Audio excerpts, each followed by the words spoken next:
Sanjay sir, 16% vote तो नीतीश कुमार के पास 2020 में भी था और 2025 में हम बैठे हुए हैं। नीतीश कुमार एकदम से जो है वो दिखाए जा रहे थे कि मानसिक रूप से बीमार हैं, लेकिन फिर पिछले 72 घंटों की बिहार की सियासत जो कह रही है वो ये कह रही है कि नीतीश कुमार दिखावा कर रहे थे। पर आज एकदम से अमित शाह उगते हैं कहीं से, कल पहुंचते हैं, फिर उनका प्रवास होता है, फिर 15 मिनट की मुलाकात होती है नीतीश कुमार के साथ और 15 मिनट की मुलाकात के बाद बयान ये चलना शुरू हो जाता है। खास करके मेन स्ट्रीम मीडिया जो खबर दिखाता है उसमें ये बताया जाता है कि अमित शाह कह रहे हैं कि बिहार में चुनाव परिणामों के बाद तय होगा कि मुख्यमंत्री कौन होगा। वो 16% वोट जो नीतीश कुमार साहब के साथ थे या हैं, वो उनको आप कैसे देख रहे हैं? वो कहां जा रहे हैं? क्या वो नीतीश कुमार के साथ अभी भी खड़े दिखाई दे रहे हैं आपको? क्योंकि आप आंकड़ों से जुड़े रहे हैं, इसलिए मैं उसको समझना चाह रहा हूं। संजय सर। नमस्कार राम प्रकाश जी और अपने सभी साथी पैनलिस्ट को भी नमस्कार और अपने दर्शक साथियों को भी। देखिए, जनता दल यूनाइटेड को थोड़ा सा 16% से कम ही मिला था, 15.7% वोट मिला था। और जो राष्ट्रीय जनता दल है उसको सबसे ज्यादा मिला था, वो 23.5% मिला था और 19.8% भारतीय जनता पार्टी को मिला था, ये बड़ी पार्टी के तौर पर। और कांग्रेस को 10% से नीचे 9.7 9.8 के आसपास मिला था और लोजपा को लगभग 5.5-6% के आसपास मिला था। लेकिन मजे की बात यह है कि पूरे बिहार के चुनाव में लगभग 200 पार्टियां चुनाव लड़ी थी।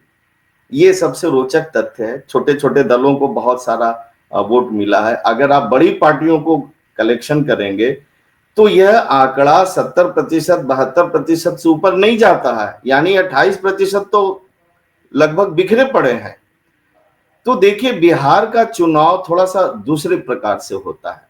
जातिगत आंकड़ों से अगर आप देखेंगे तो यादव जो है वहां 14.5% है, सबसे बड़ी एक जातिगत समूह है। और उसके बाद नंबर 2 पे पासवान, जिसे दुसाध कहते हैं, वो 5.7 के आसपास है। फिर कोयरी है, कुर्मी है, ब्राह्मण और राजपूत जो है वो लगभग 3.5% के आसपास है। एक समूह के तौर पर अगर देखा जाए तो सबसे बड़ी संख्या जो वो अति पिछड़े की 36-36.5% के आसपास है और पिछड़े समुदाय की वो लगभग 27% के आसपास है। जो अगड़े हैं यानी फॉरवर्ड कास्ट है वो लगभग 18% के आसपास है और 17.5% के आसपास मुस्लिम मतदाता भी हैं और शेड्यूल कास्ट 19.5% के आसपास। ये पूरा का पूरा डेटा है जो बिहार में। तो देखिए, बिहार जो कंडीशन है, जो राजनीतिक रूप से अगर आप देखिए तो पिछड़े और अति पिछड़े, उनकी भूमिका सबसे ज्यादा महत्वपूर्ण हो जाती है।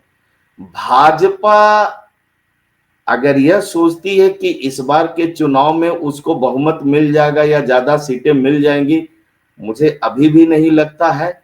वो चाहे लाख नीतीश कुमार को गच्चा दे, चाहे किसी को वो बेवकूफ बनाए, लेकिन उसकी एक सीमा है। और इसलिए मैं कर रहा हूं सीमा है, बिल्कुल आंकड़ों के हिसाब से ये 20% के आसपास ही खड़ी है, 20% से ऊपर नहीं जा पा रही है।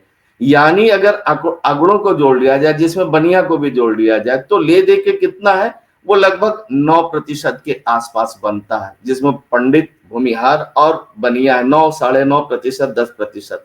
बाकी 9, 9.5% उन्होंने अन्य जगहों पे जुगाड़ करके बड़ी मुश्किल से जो सबसे बढ़िया परफॉर्मेंस था वो पिछली बार इन्होंने किया। इस बार एक और रोचक चीज मैं आपको बता दूं कि भाजपा जिन पार्टी के साथ, जो ठीक ठाक पार्टी अपने राज्य में बड़ी पार्टी है, उनके साथ गठबंधन करती जरूर है, लेकिन उसकी कोशिश, उसका एम यह रहता है कि उस पार्टी का अस्तित्व ही खत्म कर दिया जाए। पंजाब में अकाली दल का एग्जाम्पल सबसे बढ़िया है। आप देख लीजिए, दिल्ली में अरविंद केजरीवाल, हालांकि अरविंद केजरीवाल इस चीज को समझ गए थे, उनका अस्तित्व तो खत्म नहीं हुआ पार्टी का, लेकिन बुरी तरीके से उन्होंने कोशिश की कि आम आदमी पार्टी को खत्म कर दिया जाए। महाराष्ट्र में आप देख लीजिए, शिवसेना को जो 2 फाड़ इन्होंने करवाई, जो कि इनकी सबसे पुरानी और विश्वस्त सहयोगी थी, उसमें इन्होंने फाड़ करवाई। नवीन पटनायक आप देख लीजिए उड़ीसा में। तो इनके साथ जितनी पार्टियां रही हैं भाजपा उनको खा गई है। नीतीश कुमार क्यों नहीं इस बात को समझे, मैं अभी भी नहीं इस चीज को समझ पा रहा हूं। और देखिए, इसके लिए दोषी नीतीश कुमार स्वयं है। आज अगर आज उनको यह सबक मिल रहा है और उनको लग रहा है कि अरे तो बड़ा गड़बड़ हो गया, इसके लिए दोषी कोई और नहीं है। तो यह जो आपने पूछा कि जो 16% के आसपास जो मतदाता है वो आखिर क्या करेगा, वो देखिए यो वहां तो है निश्चित तौर पर। और देखिए नीतीश कुमार की क्या थी, वो पूरे बिहार के मतदाताओं में उनकी एक पैठ थी। ये पिछली बार इन्होंने भाजपा ने पूरा हराने का काम किया और लोक जनशक्ति पार्टी यानी क्या कहते हैं चिराग पासवान के जरिए ये पूरा खेल खेला गया। एक सीट मिली थी चिराग पासवान को, और इस बार देखिए क्या है मजे की बात, 29 सीटें उनको दी गई है। कोशिश ये की जा रही है कि वो ट्रांसफर हो जाए चिराग पासवान की तरफ, क्योंकि वो पूरी तरीके से एनडीए के साथ जुड़े हुए हैं।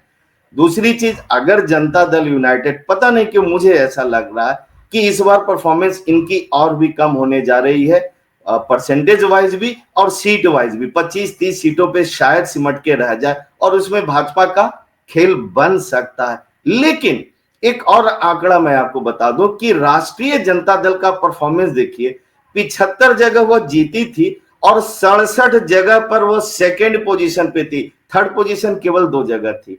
यानी परफॉर्मेंस वाइज अगर आप देखिए तो राष्ट्रीय जनता दल का बेहतरीन परफॉर्मेंस था। अगर उस परफॉर्मेंस को बरकरार रखती है तो राष्ट्रीय जनता दल स्वयं अकेले दम बहुमत का आंकड़ा पार कर सकती है, अगर वो परफॉर्मेंस, बशर्ते कि इसमें कांग्रेस का साथ मिल जाए। हालांकि थोड़ा तनातनी जरूर हुई, इसके अलावा जो अन्य पार्टियों के साथ सहयोग मिला, जिसमें वाम दलों में खासतौर से माले का परफॉर्मेंस बहुत अच्छा था। 19 सीटों पे लड़ी थी और 12 सीटें ये जीती थी और लगभग इनको अच्छा खासा 5-6% के आसपास वोट भी मिला था। तो राष्ट्रीय जनता दल, मुझे ऐसा लगता है कि अकेले दम ले सकती है और बिहार की जनता इस बात को समझ रही है। और तेजस्वी यादव ने जो नारा दिया है कि बिहार के सभी परिवार से कम एक व्यक्ति को सरकारी नौकरी देंगे, और बिहार में मैं एक चीज बता दूं, यह नारा बहुत काम करेगा। सरकारी नौकरी मतलब आप अपने परिवार की तस्वीर बदल के रख सकते हैं। तो ये जो स्थितियां हैं और जो कास्ट जो इक्वेशन है जो बिहार में, मुझे लगता है कि अभी चीजें चेंज होंगी। और चूंकि चुनाव अभी शुरू होने में टाइम है, चीजें अभी शुरू हुई है, मुझे लगता है कि एक अंडरस्टैंडिंग बन सकती है राष्ट्रीय जनता दल और जनता दल यूनाइटेड के अंदर भी बन सकती है। अमित शाह के इस बयान के बाद कि वो तय क्या किया जाएगा, नीतीश कुमार छोड़ के अन्य कोई मुख्यमंत्री बन सकता है। तो इसलिए सारे पार्टियों को एक मंच पे आना चाहिए, ये लिटमस टेस्ट है। मैं तो सेमीफाइनल मानूंगा। अगर बिहार का चुनाव भारतीय जनता पार्टी अपना मुख्यमंत्री बना लेती है, आने वाले समय में इनको कोई नहीं हटा पाएगा। जी राम प्रकाश जी।